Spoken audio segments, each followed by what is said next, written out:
Okay, so hello friends, आज हम लोग डिस्कस करेंगे जेईई एडवांस 2024 पेपर 1 का क्वेश्चन है। जो क्वेश्चन हमारा आया हुआ है बेसिक जो सेट थ्योरी से और सिस्टम ऑफ लीनियर इक्वेशन से आया हुआ question.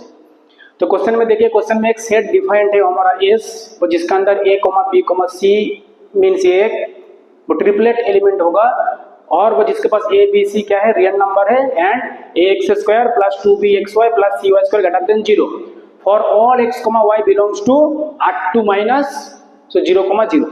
Then which of the following statement is oblique R2? Option A, option B given, and option C and D are means actually so very lengthy.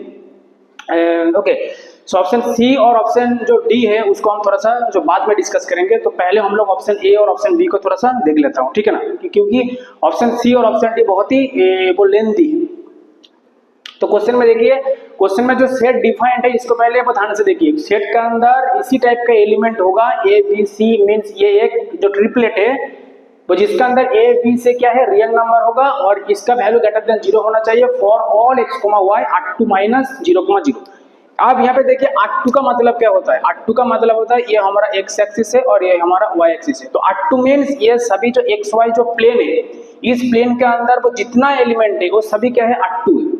अब इसमें क्या बोल रहा है, for all x, y R2 में से जो origin है 0,0 मीन 0,0 पॉइंट है, ये पॉइंट, तो ये पॉइंट को रिमूव कर दिया।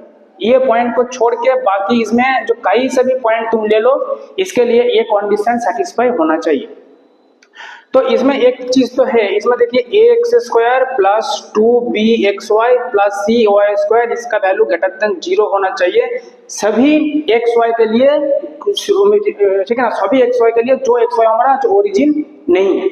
तो इसके लिए भी हमारा ट्रू होगा। सपोज मैंने अगर ले लिया 0,1, मैंने एक एलिमेंट अगर पिक कर लिया तो 0,1 एलिमेंट R2 का अंदर होगा, और ये एलिमेंट तो हमारा ओरिजिन तो नहीं है, मींस एक्चुअली 0,1 ये एलिमेंट y एक्सिस के ऊपर मींस यहीं कहीं लाई करेगा। तो इसके लिए भी ये रिलेशन ट्रू होगा, क्योंकि इसमें R2 से सिर्फ हमारा जो ओरिजिन को रिमूव किया है, बाकी सारा पॉइंट है। तो इस पॉइंट के लिए भी ये कंडीशन मींस एक्चुअली वो सेटिस्फाई होगा। तो इसमें लिखा हुआ है फॉर ऑल x, y। तो इसके तो मैं क्या कर रहा हूँ, इसमें पार्टिकुलर एलिमेंट ले रहा हूँ, तो इस पार्टिकुलर एलिमेंट के वो लिए भी ये हमारा सेटिस्फाई होगा। तो इसको अगर मैंने इसमें जो बिठा दिया, सो दैट मीन x के जगह 0 और y के जगह 1, तो हमें जो क्या मिलेगा, x के जगह अगर मैं 0 रखता हूँ, ये भी 0 ये भी 0, और इसमें मिल जाएगा हमें c greater than 0। That means हमें c पॉजिटिव मिल गया, ठीक है। सिमिलरली अगर मैंने और एक एलिमेंट मैंने अगर जो पिक कर लिया 1,0, मैंने एक एलिमेंट मैंने ले लिया x, y, तो इस पार्टिकुलर एलिमेंट के लिए भी ये रिलेशन हमारा ग्रेटर देन 0 मिलेगा। तो सेम अगर सेम तरीके से मैंने अगर इस पॉइंट को इसके ऊपर रखा तो हमें क्या मिलेगा, a ग्रेटर देन 0, ठीक है ना, ताकि इसमें x का वैल्यू है 1 और y का वैल्यू है 0। तो y का वैल्यू सो 0 मींस ये टर्म पूरा 0, ये टर्म पूरा 0, और इसमें x का वैल्यू है 1, that means a greater than 0। So that means यहाँ पे जो बोल रहा है A means a, b, c means इस टाइप का एलिमेंट रहेगा, और जिसमें a, b से क्या है, रियल नंबर है। तो हमने और थोड़ा सा डेप्थ में जाके पता कर लिया, जो a और c क्या है, एकदम पॉजिटिव होगा। a और c क्या है, स्ट्रिक्टली पॉजिटिव होगा, ठीक है। और यहाँ पे जो एलिमेंट है b के बारे में अभी फिलहाल के लिए मैं कुछ नहीं बोल सकता हूँ। तो हमें दो कंडीशन मिल गया, a और c दोनों पॉजिटिव होना चाहिए। अब सेकेंड केस देखिए, जब हमारा x और y दोनों ही अगर नॉन जीरो है, फॉर एग्जाम्पल सपोज मैंने वो ले लिया 1,2 पॉइंट, और मैंने ले लिया -3,4, ठीक है ना। तो ये जब मैं x और y में दोनों का अगर नॉन जीरो एलिमेंट ले लिया, तब उस केस में क्या होगा, उस केस में मैं क्या कर रहा हूं, अब इसमें देखिए, अब इसमें x क्या है, x हमारा एक नॉन जीरो टर्म है। तो ये पूरा जो इक्वेशन है, पूरा इक्वेशन को मैं x स्क्वायर से डिवाइड में कर सकता हूँ। क्यों कर सकता हूँ, ये ताकि हमारा x हमारा नॉन जीरो टर्म है। तो जब x और y दोनों नॉन जीरो टर्म है, तो इस इक्वेशन में हम बिठा देंगे, तो हमें क्या मिलेगा, ये पे मिलेगा a plus 2b into Y by X plus c into Y by X का होल स्क्वायर ग्रेटर देन 0। अब इसमें देखिए पूरा इक्वेशन हमारा जो y बाई एक्स के टर्म में आ गया। तो सिंपली यहाँ पे y बाई एक्स को मान लीजिए ये वेरिएबल है t, तो इसमें बिठा दीजिए, तो हमें क्या मिलेगा, ct square plus 2bt plus a, sorry ये वैल्यू क्या है, ये ग्रेटर देन 0, ग्रेटर देन 0 है ना, ये ग्रेटर देन 0। तो ये actually quadratic equation in term of T. अब ये क्वाड्रेटिक इक्वेशन का वैल्यू ग्रेटर देन 0 होगा। सो दैट मींस क्या है, ये क्वाड्रेटिक इक्वेशन मींस आइदर हमारा एक्स एक्सिस के ऊपर रहेगा या फिर एक्स एक्सिस के नीचे रहेगा। मींस एक्स एक्सिस को टच भी नहीं करेगा, काट भी नहीं करेगा। इसका मतलब क्या है, इसका जो डिटरमिनेंट जो वैल्यू होगा, इसका जो डिस्क्रिमिनेंट जो होगा वो हमेशा लेस देन 0 होगा। तो इसका वो डिस्क्रिमिनेंट क्या है, B square means 2b, B square minus 4ac, इसका वैल्यू हमेशा क्या मिलेगा, लेस देन 0। दैट मीन्स यहाँ पे क्या मिल रहा है friend, B square less than is. तो हमें एक थर्ड इक्वेशन मिलेगा। तो पहला इक्वेशन मिला हमारा c हमेशा पॉजिटिव होना चाहिए, a भी पॉजिटिव होना चाहिए, और हमें मिलेगा बी स्क्वायर का वैल्यू हमेशा ac से छोटा होना चाहिए। तो ये 3 पॉइंट को मैं लिख रहा हूँ, ठीक है ना, ये 3 पॉइंट हमें मिला, सभी को मिटा रहा हूँ, हमें 3 पॉइंट ऐसे मिल गया। तो पहला पॉइंट हमें क्या मिला, a हमेशा ग्रेटर देन 0 होगा, c भी हमेशा ग्रेटर देन 0 होगा, और थर्ड एक मिल गया हमें बी स्क्वायर का वैल्यू मिल गया हमें लेस देन इस। ये 3 कंडीशन हमने इस इक्वेशन से फाइंड कर लिया। अब यहाँ पे क्वेश्चन में देखिए, क्वेश्चन में पहला ऑप्शन में बोला है जो 2,7/2,6 ये एलिमेंट इसके अंदर होगा। तो पहले ये 3 कंडीशन को चेक करना होगा। देखिए इसमें a और c दोनों पॉजिटिव है, तो ऑब्वियसली यहाँ पे 2 और 6 पॉजिटिव है। आप सिर्फ इसको अगर सेटिस्फाई अगर वो करेगा तो ये एलिमेंट ऑब्वियसली इसके अंदर होगा, अगर ये नहीं करेगा तो इसके अंदर नहीं होगा। तो पहले मैं चेक करता हूँ इस जो एलिमेंट के लिए बी स्क्वायर, यहाँ पे एलिमेंट क्या है 2,7/2,6। यहाँ पे देखिए ये है हमारा a b c, तो a और c दोनों पॉजिटिव है। आप सिर्फ इस रिलेशन को चेक कर लीजिए। तो बी स्क्वायर मीन्स 7/2 का स्क्वायर, और यहाँ पे लेस देन 12, 6 × 2, ये सेटिस्फाई हो रहा है या फिर नहीं हो रहा है चेक कर लीजिए। तो 7 स्क्वायर मीन्स 49/4 लेस देन 12, लेकिन 49/4 मीन्स तो 12 पॉइंट समथिंग कुछ आएगा लेस देन 12, तो ये तो एक्चुअली वो गलत है, ताकि इसमें 49/4 मीन्स वो 12 पॉइंट समथिंग कुछ आएगा, तो इससे जो बड़ा बोल रहा है 12, लेकिन ये तो वो गलत है। सो दैट मीन्स यहाँ पे ऑप्शन ए हमारा फॉल्स हो गया, ये एलिमेंट इसके अंदर नहीं होगा। अब ऑप्शन जो बी को देखिए, ऑप्शन बी में बोल रहा है ये एलिमेंट अगर इसके अंदर होगा तो हमें ये इंफॉर्मेशन दिया हुआ है, हमें ये बोल रहा है जो 3, b, 1/12 ये एलिमेंट इसके अंदर होगा। ये एक्चुअली गिवन इंफॉर्मेशन, ये एक्चुअली गिवन है। हमें प्रूव क्या करना है, जो मॉड्यूलस ऑफ 2b का वैल्यू लेस देन 1 होगा।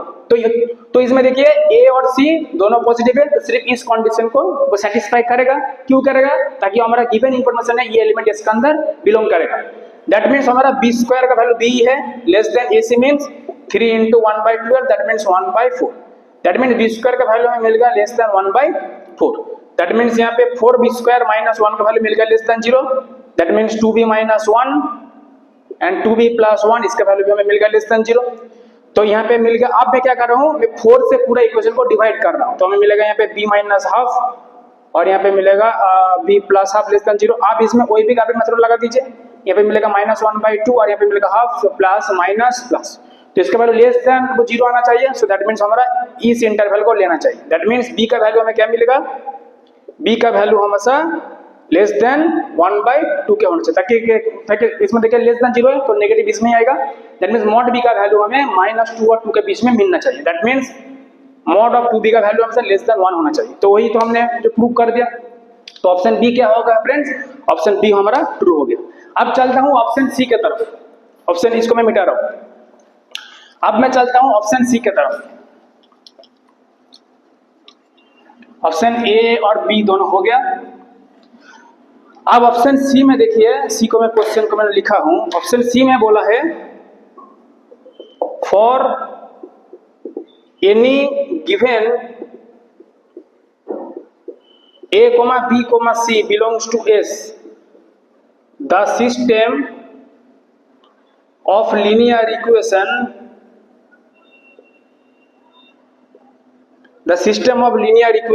ax plus by is equal to 1 and bx plus cy is equal to -1 has a unique solution। ये ऑप्शन सी अब हमें चेक करना है। ऑप्शन में क्या बोल रहा है, for any given a, b, c belongs to mean a set से तुम अगर जो कहीं से भी अगर एक एलिमेंट को उठा लिया उसके केस में क्या होगा, the system of linear equation, इस सिस्टम ऑफ लीनियर इक्वेशन के पास में हमेशा यूनिक सॉल्यूशन होगा। तो यहाँ पे यूनिक सॉल्यूशन के बारे में बात हो रहा है। तो पहले देखिए, ये जो सिस्टम ऑफ लीनियर इक्वेशन है, ये हमारा एक non homogeneous system of linear equation है, ताकि इसमें 1 और -1 है। तो यहाँ पे system of non homogeneous linear equation के लिए यूनिक सॉल्यूशन कब एग्जिस्ट करेगा, जब उसका जो डिटर्मिनेंट का वैल्यू है वो हमेशा नॉन जीरो होना चाहिए। तो अब हमारा काम है, इसका जो डिटर्मिनेंट का वैल्यू है, इसका वैल्यू कैलकुलेट कर लीजिए। तो इसका डिटर्मिनेंट का वैल्यू क्या होगा फ्रेंड्स, इसमें है a, यहाँ पे है b, यहाँ पे b और यहाँ पे c। इसका सिंपल डिटर्मिनेंट का वैल्यू कैलकुलेट कर लीजिए। अगर इसका वैल्यू नॉन जीरो मीन्स आएगा तो इसके पास यूनिक सॉल्यूशन होगा। तो इसमें क्रॉस मल्टीप्लाई कर लीजिए, a square minus bc।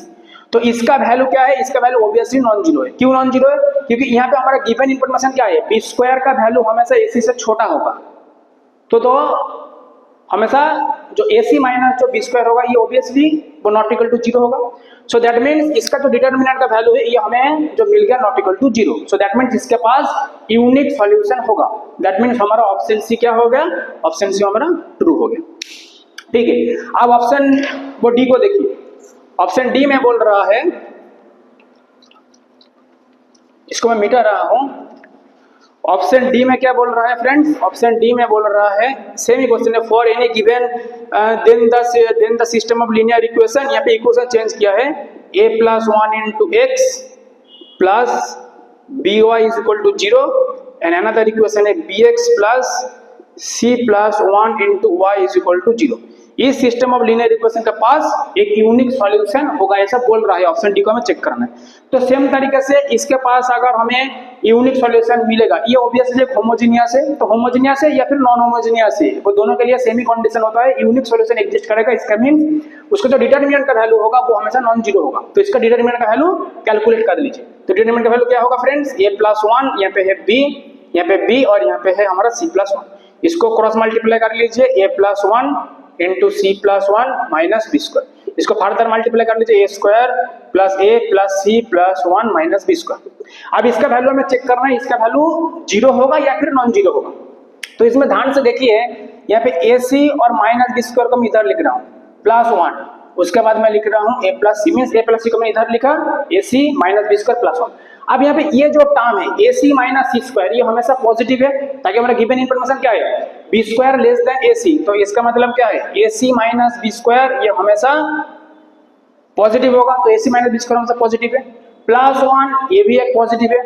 a क्या है, a और c दोनों ही पॉजिटिव है। So positive plus positive plus positive plus positive means यहाँ पे सारा टर्म पॉजिटिव है। सो दैट मींस ये पूरा वैल्यू जो निकल के आएगा, इसका वैल्यू आएगा greater than 0। So that means ये टर्म एक्चुअली आएगा हमारा not equal to 0। So that means ये डिटरमिनेंट का वैल्यू आ गया हमारा नॉट इक्वल टू 0। तो हम बोल सकते हैं इसके पास यूनिक सॉल्यूशन एग्जिस्ट करेगा। ठीक है, तो ऑप्शन डी भी हमारा ट्रू हो गया। तो इस क्वेश्चन का करेक्ट आंसर जो निकल के आया, ऑप्शन बी, ऑप्शन सी और ऑप्शन डी। ठीक है ना, ऑप्शन बी, ऑप्शन सी और ऑप्शन डी। ऑप्शन ए हमारा रॉन्ग है। ठीक है, ये क्वेश्चन आया हुआ हमारा जेईई एडवांस 2024 पेपर 1 का क्वेश्चन है। क्वेश्चन बहुत ही मींस इजी तो नहीं था, एक्चुअली वो मॉडरेट टाइप का क्वेश्चन था। अगर ये वीडियो अच्छा लगा, अगर कुछ नया सीखने को लिए जो मिल रहा है, तो चैनल को एक सब्सक्राइब कीजिए और लाइक कीजिए फ्रेंड्स। Thank you friends.